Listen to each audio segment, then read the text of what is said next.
Hey guys, welcome back to the channel. This is Bucket Ponds, and it's a rainy day out here in southern Georgia. So today we're going to take this jar and build a nice sealed ecosphere. We're going to use some material that we haven't used before, and that might result in either the best ecosphere we've ever set up, or it might explode. That's happened before. But we're going to jump right into the build video. This is episode 3 of our weekly ecosphere build challenge. For this project, I am using material taken from the earth itself. Yeah. So this is my pond pit. This is near the oasis, and this is a pond that I am digging out by hand. While digging, I happened to find several different layers of soil and sediment, one of which is this really nice red clay, and a nice gravel layer as well, and we even found some sand. So these three elements will be included in our new sealed biosphere. This is a 62-ounce jar by Quality Global Market Glassworks. It has a nice locking lid with a silicone seal, and it does have the word drink engraved on the glass. Normally that would be a problem, but we're just going to turn the jar around, and we'll put most of our plants on the backside there, so we won't even see that after a while. So to start this off, I'm going to include some clay. I had to process this clay a bit and rinse it and kind of sift it.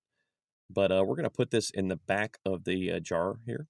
We're going to try to do a pseudo Walstad style setup here, but we're going to use clay under sand and gravel instead of compost. And we're going to take our long tweezers to kind of flatten that out a little bit and get it towards the back of the jar. This clay is very sticky, so it shouldn't move around on us too much. And now we have some sand and some gravel. My goal here is to cap that clay. If I were to just fill it up with water now, that clay would cloud the water really badly with small particles. So we're going to use some sand and some gravel here to help kind of seal that clay, or to at least keep these small particles pinned down to the bottom of the jar. This shouldn't be too difficult, but I am a bit worried as if it'll work. We haven't really used red clay on our channel much, but I have used it in some other projects off screen, and one of which was a sealed jar that happened to explode. This red clay, it seems to supercharge algae. It might be the iron in the clay, I'm not sure, but it does seem to encourage algae growth. So I'm hoping that we can use that to our advantage here. And we're just going to shake the jar up a bit. That clay is pretty sticky, and that sand is not, so we can make a nice, even incline back there. And now we're going to add our plants. We are using tons of plants in this project. This is climbing dayflower, and you can see it has some roots on it already. Usually I would take a cutting, but I want this to kickstart the process. We're also including something I'm calling unknown plant number 1. I think this is alligator weed, but it looks a little different. And we have another plant. This is alligator weed, I believe, and I've never tried it in a jar aquarium. It may or may not succeed.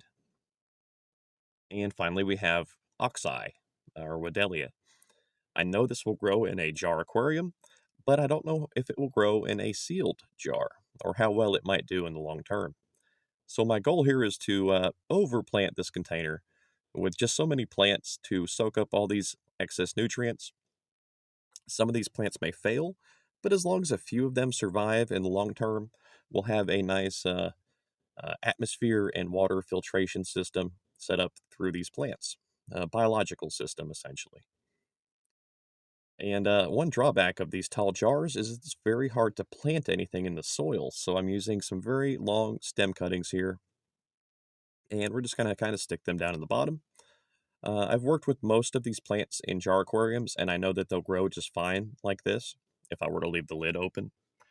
In a sealed project, things can change though, and we'll have to see what happens.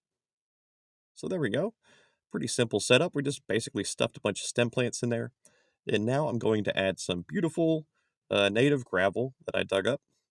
I should have done this before the plants, but I'm hoping that the gravel will help to keep them pinned down, or it might form a little gravel pile at the base of the stem to encourage it to basically be planted like we would normally do, but to encourage the plant to make roots and to eventually root into that clay.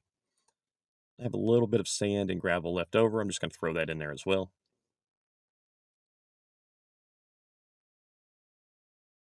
Yeah, there we go. Nothing too crazy here. We might give it one more shake to, get everything on that incline like we talked about. There we go. That looks pretty good. Most of the material is headed towards the back of the jar. It's lower in the front, and that promotes easy viewing area. Also, most of our plants are towards the back of the jar.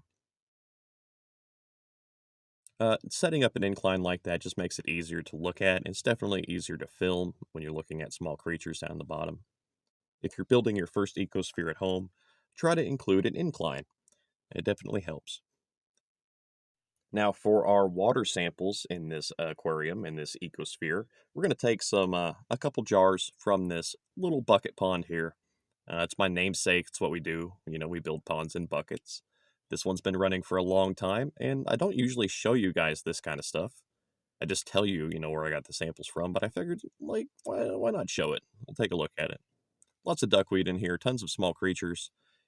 And yeah, here's the jar after it's settled just a bit. And I am really surprised by all of the life that's in that little bucket pond out there. You would be really surprised what you can do with a 5-gallon bucket. And yeah, we'll zoom in here in a second. But if you look closely, you'll see ostracods zooming all around towards the top.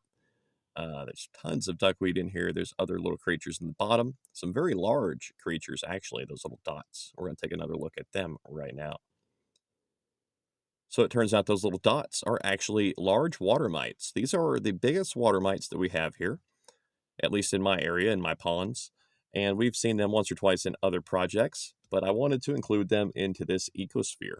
My original goal was to try to catch a few of our leeches. Unfortunately, I didn't see any leeches in these samples, and I don't want to pull any leeches out of my current jar aquariums as they're too valuable to me. Once we know we have a large supply of leeches, we'll be able to use them elsewhere, but we're still working on that. So we're going to include all those little creatures, ostracods, copepods, various worms, probably some kind of crazy amoebas or something, but we're going to include them in this ecosphere, and we want to go about that high with the water. We don't want to fill it all the way up. I used to fill my jars almost all the way to the top with just a very small amount of air, but I read about several ecospheres that were built by actual scientists, and they always went with a 50-50 water to air ratio. So I'm shooting for something closer to that nowadays, and it seems to be working out well. Our last 5 or 6 ecospheres have been just beautiful, completely successful, tons of creatures inside, and I think it helps to have that a sizable amount of open air in the jar. So there we go. It's a little cloudy, but that's fine. That's partly from the clay, partly from the water samples, and it will settle over time. Don't be worried if your jar is cloudy when you make your ecosphere. I'm also including some beautiful green water here. This will encourage more oxygen in the tank and just more life in general. Green algae is a especially important part of a sealed ecosphere. And yeah, I'm pretty happy with it. This is the jar about 12 hours later. It looks great. And yeah, we're going to have a lot of fun with this one. I look forward to building another ecosphere soon with the leeches inside, but those large water mites are in here. And depending on what they like to eat, they should have plenty of food. Most of our water mites seem to feed on plants. At least that's what I've seen so far. But we're going to lock up the lid, and it has a nice silicone seal. This might not be 1,000,000% airtight. I believe with enough pressure inside the jar, it can, release a gas bubble essentially from around that silicone. I could be wrong, but it's definitely watertight. It's not going to let any air in or out. But if there was a significant amount of pressure in there, I think it might let a little squeak of atmosphere escape. So that's okay. But this is Ecosphere number 3, sealed on June 11th of 2023. We actually have another one of these ecospheres, or another one of these jars, right here in the back that you may remember from a previous video. We'll have to do an update on that jar soon. It's been running for a few months, and it has a ton of moss and ostracods and other creatures inside. But that shows me that this particular shape is conducive to a nice ecosphere.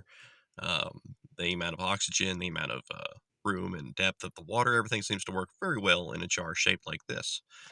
Planting is the only big issue. Here we are about a week after setup, and we can see that we have a flower in here. One of those Wedelia stems that we included had a flower bulb on it, and I almost cut it off. But I think that's pretty cool. We have a flower in a sealed ecosphere. We kind of cheated a little bit. It didn't grow in there like that. But maybe it will continue to survive in the future, or we get more flowers if we're lucky. There's a look at those large water mites down here. I am very excited about them. If they will, survive in here and reproduce, then that will show me that maybe we can add them to our creature collection and, add another species to our little ecosystems that we like to deploy in various projects. I did include several. There's more than one, so hopefully they can breed. Up here near the surface, we have a ton of our ostracods and small creatures swimming about. My only regret with this project was that I did not actually include my creature collection. Our tubiflex worms and our own pets from our indoor jars. Uh, we know that they can make a functional ecosystem in these sealed aquariums, so I probably should have included my own mixture of pets and animals for these, but that's okay. We'll see what happens with these wild samples, completely wild samples from our backyard pond. They might do even better. We might learn some things. We might just have a very nice, eternal jar aquarium. I know they can't last forever, but so far we've seen several ecospheres last for a few years, and I'm excited. I think we're doing better every time. Our last, every ecosphere we built this year has been successful, and we're learning with every project. We're doing better. So thanks for watching, guys. I'm going to talk over the outro because it was storming and sounded really bad. Please like and subscribe, and check out the channel for more content, and check out the videos that are appearing on your screen right now. Oh, and hey, drop a comment. I love comments. Thanks, guys.